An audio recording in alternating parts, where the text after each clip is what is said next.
La rubrique On parle de vous aujourd'hui sur les ondes de Radio Belcé. J'ai l'honneur de recevoir Hélène. Bonjour Hélène. Bonjour Nicolas. Alors quel plaisir de te revoir. Oui, merci. Merci de m'accueillir à nouveau. Hein. Bon, toujours, hein, tu as vu, ça bouge aujourd'hui. Hein. Tout à fait. Alors, présente-toi qui tu es Hélène. Donc moi je suis Hélène Ducatillon, je travaille à l'association Les Petits Frères des Pauvres pour le territoire du Cambrésis et je viens aujourd'hui vous parler d'un temps fort. Temps fort. Les petites sœurs. Hein. Les petits frères. Quelle est la différence entre les petits frères et les petites sœurs?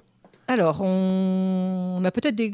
Voilà, alors nous, on est une association laïque qui accompagne des personnes âgées isolées sur toute la France, en fait. Hein, on est une association nationale. Et ici, sur Cambrai, on a deux équipes spécifiques. Hein, une qui accompagne des personnes en fin de vie et en soins palliatifs, et une autre équipe qui s'appelle la Baraque à Frate, qui tourne dans les villages du Cambrésis. Ça, c'est vrai, on en a déjà parlé un petit moment où tu t'arrivais dans un village, tu te posais, puis tu récupérais les personnes isolées, c'est ça? C'est ça.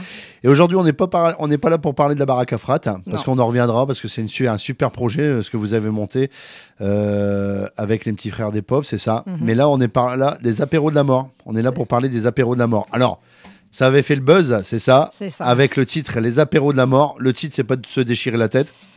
Non, et puis on l'a changé, hein, puisqu'il était un peu trash quand même, donc on avait des retours assez négatifs. Hein, voilà, donc, alors, maintenant, ça s'appelle comment? Alors, ça s'appelle La mort, le deuil, si on en parlait ensemble. Donc, c'est plus long, mais c'est un peu plus doux. Voilà, c'est plus doux et ça permet aux personnes effectivement, de ne pas avoir ce clivage entre apéro, on fait la fête, et parler de la mort, ce qui est un peu clivant. Donc, voilà. Alors, justement, qu'est-ce qu'on fait dans ces réunions? À qui concernent ces réunions? Qu'est-ce qu'on fait? Alors, en fait, on parle de la mort, de soi, de nos défunts, des beaux souvenirs qu'on a avec eux, de nos colères, de nos peurs, nos combats, nos espoirs. On parle aussi des personnes malades, de nos proches qu'on accompagne dans leur fin de vie. Donc on réfléchit, on peut pleurer et on peut rire aussi beaucoup. Donc c'est vraiment ouvert à toutes les personnes qui ont vécu un deuil. Alors, il n'y a pas de date possible. Hein. Ça peut être un deuil récent, un deuil qui a une dizaine d'années, même plus. Hein. Ça n'a pas d'importance, en fait. Ou les personnes qui accompagnent un proche malade, qui souhaitent échanger aussi leur ressenti, leur histoire de vie avec le groupe. C'est un groupe qui se fait qu'entre pairs. C'est-à-dire que c'est toutes des personnes qui ont vécu un deuil, un accompagnement de malade dans leur parcours de vie. Donc, c'est vraiment entre soi, en fait. Est-ce que tu crois qu'Hélène, quand on est décédé, on est oublié? On peut être oublié par la société, parce qu'effectivement, on est vite radié de la carte de sécurité sociale, de la retraite ou du travail, etc. Mais pas par ses proches, en fait. Ses proches ne nous oublient jamais, en fait. Et ils ont aussi besoin qu'on parle de leurs proches décédés. Parce que pour eux, sont constamment dans leur présence, dans leur vie, dans leur tête, dans leur cœur. Et le fait de parler d'eux, ça permet de ne pas les oublier, de ne pas les oublier non plus au nom de la société. Ça, c'est bien vrai. Et pourquoi cet objectif que tu as, Hélène, de te battre là-dessus? Parce que c'est vrai que c'est ton chemin de bataille quand même. Tout à fait. Je le vois, tu viens régulièrement, et puis je vois souvent des choses dans la Voie du Nord. Pourquoi c'est ton chemin de bataille? Nous, quand l'équipe de bénévoles qui accompagne des personnes en fin de vie gravement malades, on a parfois les proches qui étaient là. Et voilà, effectivement, ils nous ont exprimé ce ressenti de, une fois qu'ils étaient enterrés, ils n'existaient plus. Il y a eu le Covid aussi, où il y a eu beaucoup de décès, où les gens étaient enterrés, sont décédés sans avoir pu avoir de lien, de rituel autour d'un enterrement, etc. Et donc, on s'est interrogé de savoir ce qu'il existait, en fait, pour répondre à ces besoins de gens de parler, de s'exprimer. Et en fait, sur Cambrai, il n'existait rien, à part un accompagnement psychologique par un psychologue en individuel. Il y avait des choses avec Vivre son deuil sur Valenciennes ou sur l'île, mais qui étaient plus en lien avec des groupes de parole, donc où il fallait y aller toutes les semaines ou une fois par mois. Ça, j'ai plus tout à fait la temporalité. Et donc, nous, on voulait quelque chose autrement.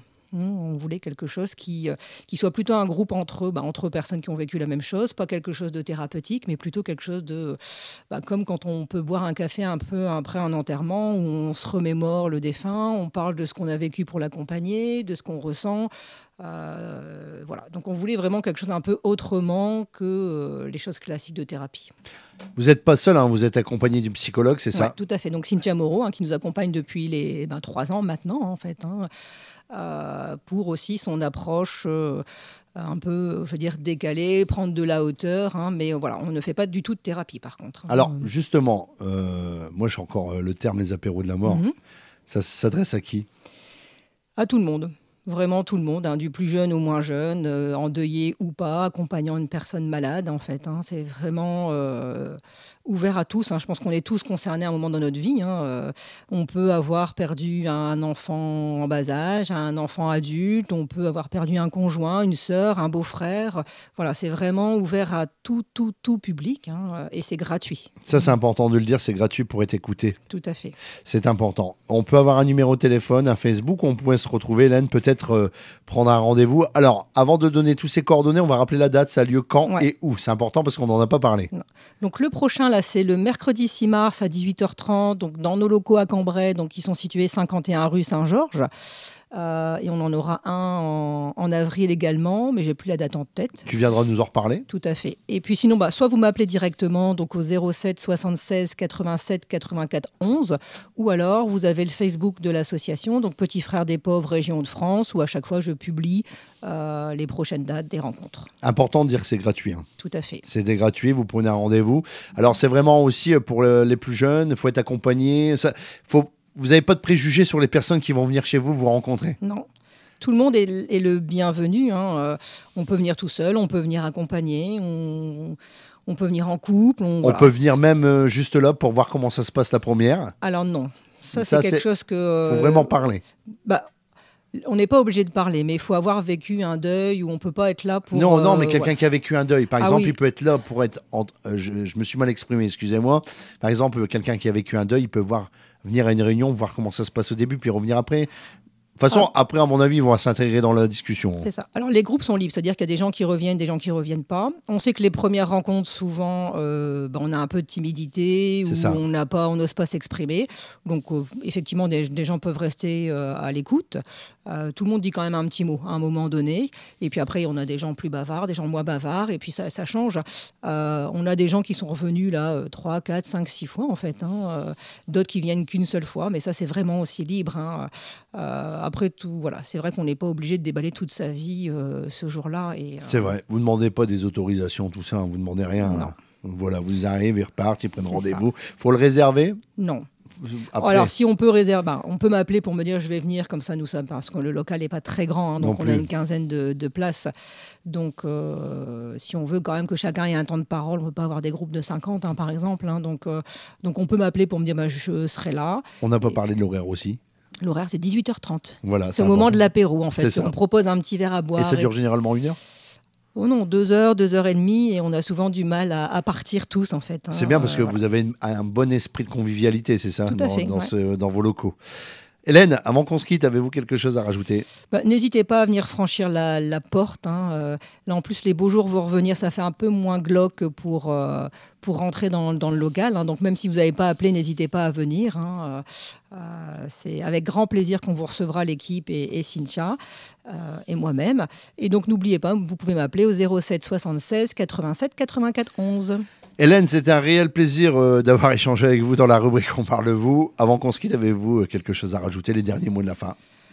N'hésitez pas à parler de la mort et du deuil. Hein. C'est pas un sujet tabou. C'est pas un sujet tabou et c'est pas parce qu'on en parle que ça arrivera plus vite pour nous. Et puis ça fait du bien. Tout à fait. Ça fait du bien d'en parler parce que c'est vrai que quand on a vécu quelque chose au début, on a avec énormément de monde et après on se retrouve tout seul. C'est ça, tout à fait. Et puis là, faut pas hésiter à franchir le pas. C'est ça. Merci beaucoup Hélène, à bientôt, au revoir. À bientôt.